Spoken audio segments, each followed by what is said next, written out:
Welcome to The Good Ride. I'm James Beastie, and today we're talking about a special boot for me, the Nitro Team BOA 2026, and I'll be comparing it against the 2025 Team TLS. And to give you a short summary, this is a boot that has excellent traction, incredible shock absorption, yet it still has decent board feel. In comparison to the TLS, it has more continuous lacing in the middle, has a more continuous flex throughout the tongue. It has excellent flex retention. And while it is slower to get on and off than the TLS, it's less tangly. Other than me personally wishing it had a wider toe box and more durability around the toe, as that's one area that doesn't hold up well. This is an amazing boot, and it's the boot that I've chosen for the last 2 years to ride as my daily driver. And while I am Select, El Mejor, and Capital curious because they all have a wider toe box and more protection around the toe, these are amazing boots. They've treated me very well over the last 2 seasons. The one major difference between this and the 2025 is it now has Velcro at the top, which helps a lot. So I've ridden this as my primary boot in the 2025-2026 season and spent all of last season on the TLS version. I mainly rode this with my Union Force, but tried this with a wide variety of bindings and then a wide variety of boards, more than I care to mention in this review. Otherwise it would be like 40 minutes. And this is an honest, objective review for you, the consumer. And I can do this thanks to the support of Blower Board Shop, a shop that's been around forever, that's combined that local shop feel with a large online presence. And they do a lot to support the Good Ride. So if you want to support honest, objective content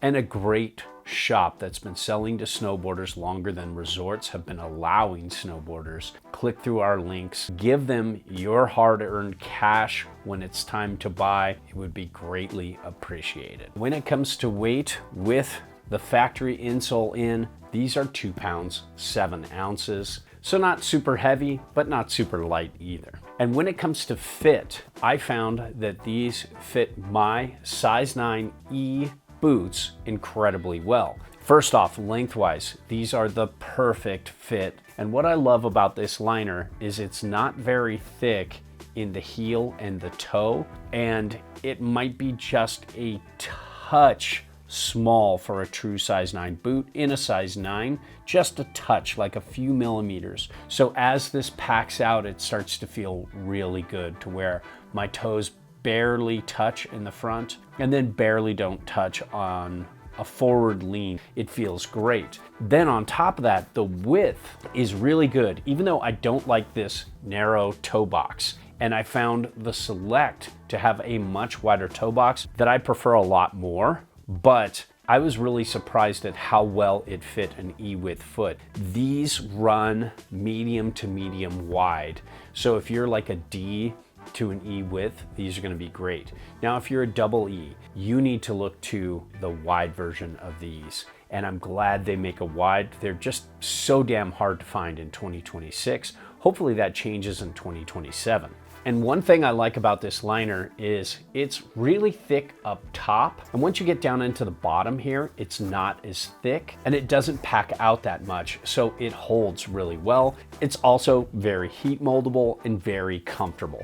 I also love that they have Velcro here now. It just makes the fit so much better than the old liner on the TLS. There is one difference, and you can see it right here, is this center area with the BOA is a little more bulky than the TLS. And I noticed that I had to readjust my Union Force bindings and move them up one hole for this to fit evenly around the ankle with the BOA. There's just more bulk here. I do prefer the TLS better. I just like that fit around the ankle a little better, but I like this lacing here right in the middle that creates an easier forward flex better, and that's why I chose BOA this time. Now this insole, it isn't bad. I was quite surprised at the cush feel that you get with this. I always switch out to get better shock absorption and a better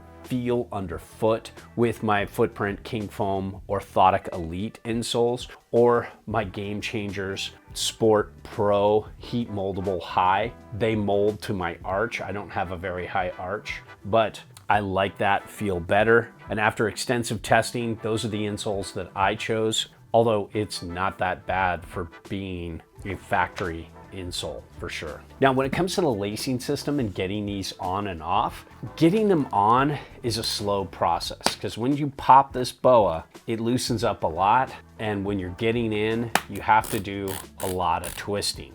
But getting out is really easy. It's just 2 pops. And then getting the lacing harness out of here, you take this lacing right here and you do a crossover and then pull. Now that you have the Velcro, sometimes it does get in your way a little bit, but I love having it. And it's a lot easier for the shops to repair the upper because everything's on the outside. I can also run traditional laces through them if I want to wait to get them repaired, as long as they're not too thick. And then the bottom's pretty easy to repair too, but it's not as easy to repair as the top.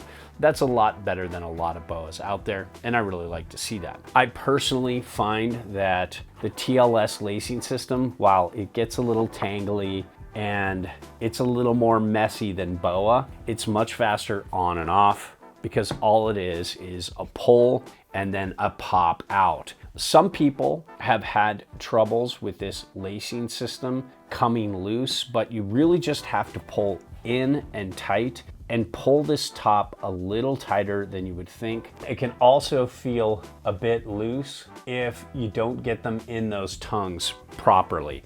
So it can be a little frustrating. And if you upgrade to something like the Select or the El Mejor, you get a much grippier TLS system that grips a lot better than this TLS lacing system, but I think all are very good. Now let's talk flex here. This is definitely medium stiff in flex, and on the hill it's more medium, bordering on medium fast in terms of response. I don't feel it's like the most responsive boot for its flex, but I really like it, and I've never felt like I've needed more or wanted less. And I just love the way this initiates a turn and holds you throughout the turn. It has a touch of forward lean, which I love because I have even featured calves and I can't get a lot of forward lean out of my bindings. They bite into my calves if I do, and they feel uncomfortable.